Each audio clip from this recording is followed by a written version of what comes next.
اور سب سے بڑھ کر یہ رات ہمارے لیے وہ مبارک رات ہے، ایسی سلامتی کی رات ہے جو ہمارے پاس گارنٹی ہے کہ ہم آج اللہ کے قریب ہو سکتے ہیں۔ میں آپ سب سے استدعا کروں گی، میں آپ سب سے ہاتھ باندھ کر التجا کروں گی کہ آج کی رات اللہ تعالی سے اللہ کی محبت کو مانگ لیجئے، اللہ کی معرفت کو مانگ لیجئے۔ اگر آج ہمیں اللہ کی پہچان ہو جاتی ہے تو پھر ہمیں اپنی خلقت کا مقصد بھی سمجھ میں آ جاتا ہے، پھر ہمیں پتہ چل جاتا ہے کہ یہ ساری کائنات کی، یہ اس خلقت کی، یہ ہمارے وجود کی، یہ 1,24,000 انبیاء کی، یہ 315 رسولوں کی، اور سب سے بڑھ کر ہمارے نبی حضرت محمد صلی اللہ علیہ وآلہ وسلم کی شریعت کی وجہ کیا تھی، ضرورت کیا تھی، اللہ تعالیٰ نے ہمیں کیوں پیدا کیا، کوئی تو مقصد ہوگا۔ عزیزان گرامی، اگر ہم بھی روزانہ صبح اٹھیں، گروسریز کریں، کھانا بنائیں، اچھا سا کھانا کھائیں، پیارے سے کپڑے پہنیں، ہنسیں کھیلیں، نیند آئے سو جائیں، تو میں گستاخی کے لیے نہیں، نعوذ باللہ، میں بار بار یہ عرض کروں گی، میں گستاخی نہیں کرنا چاہتی، لیکن میرا ایک چھوٹا سا سوال ہے، حیوان بھی تو یہی کرتے ہیں، وہ بھی تو روزانہ صبح صبح جاگ جاتے ہیں، وہ بھی روزانہ چارہ چرتے ہیں، انہیں بھی جب نیند آتی ہے سو جاتے ہیں، وہ بھی بچے پیدا کرتے ہیں، انہیں غصہ آتا ہے وہ بھی پھاڑ کھاتے ہیں۔ ہم میں اور حیوان میں فرق کیا رہا؟ کیوں نہ آج کی رات ہم اس فرق کے اوپر تدبر کریں، غور کریں، ہمیں اپنی معرفت حاصل ہو، ہمیں اللہ رب العزت کی معرفت حاصل ہو۔ اس لیلۃ القدر کی رات آج ہم یہ عہد کریں کہ ہم سچے پکے مسلمان بنیں گے، ہم اچھے انسان بنیں گے، ہم اچھے پاکستانی بنیں گے، ہم اپنے رب سے دیدار اور ملاقات کا شرف حاصل کریں، اور اس شرف حاصل کرنے کی تھوڑی سی تیاری کریں۔ اس عارضی زندگی کے لیے ہم اتنے لمبے لمبے پلانز کرتے ہیں، ہم اس کو اسکیجول کرتے ہیں، ہم نے کل یہ کرنا ہے، پرسوں وہ کرنا ہے، ایک ویک کے بعد یہ کرنا ہے، ایک منتھ کا ہمارے پاس اسکیجول ہوتا ہے، سال کا ہوتا ہے، 5 سال کا ہوتا ہے، 10 سال کا ہوتا ہے، جائیداد خریدتے ہیں، اس کو بجٹنگ کرتے ہیں، یہ سارے پلانز کرتے ہیں، مگر ہمیں ایک لمحے کا پتہ نہیں ہے کہ وہ سارے پلانز جو ہم کرتے ہیں ان کو پورا کر پائیں گے، وہ ہماری زندگی میں ہمارے کام بھی آئیں گے۔ ہاں، مگر ایک زندگی اللہ تعالیٰ بتاتا ہے کہ موت کو تو کوئی موت نہیں ہے، موت کے بعد ایک زندگی آنے والی ہے، وہ ہمیشہ کی ہوگی۔ وہاں کی کیا تیاری کی ہے، وہاں کے لیے کیا بچایا ہے،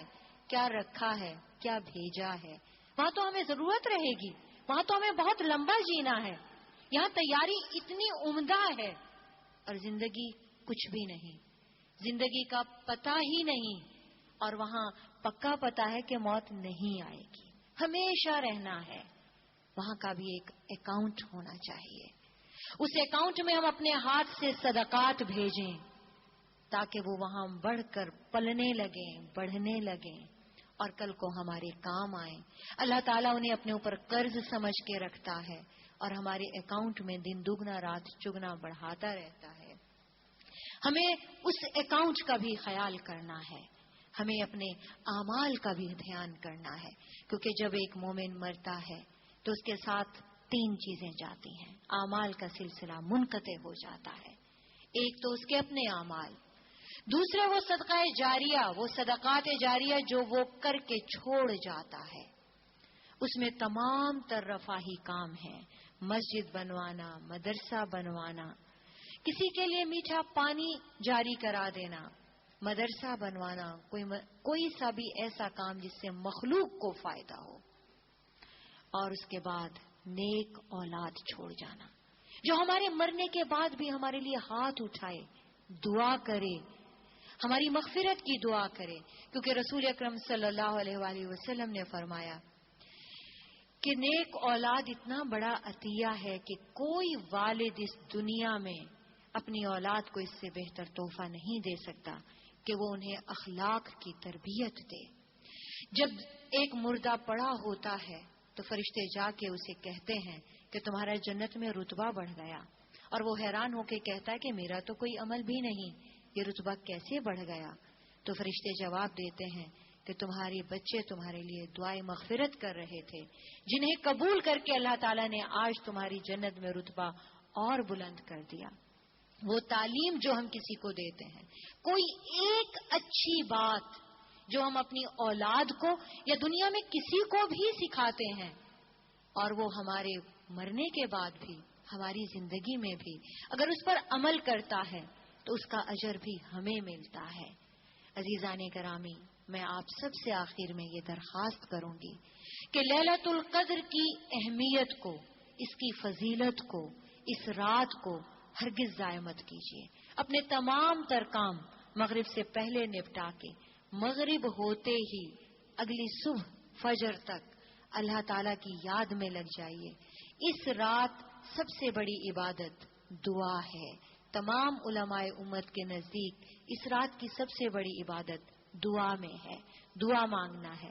اس کے علاوہ اگر آپ دعا مانگتے مانگتے تھک جائیں تو پھر قرآن مجید کی تلاوت کر لیں، اس پہ غور کریں، سمجھ کے پڑھیں، نوافل پڑھیں، پوری امت مسلمہ کو اپنی دعاؤں میں یاد رکھیں، کیونکہ وہ دعا قبول ہوتی ہے جو دوسروں کے لیے بھی ساتھ میں کی جاتی ہے۔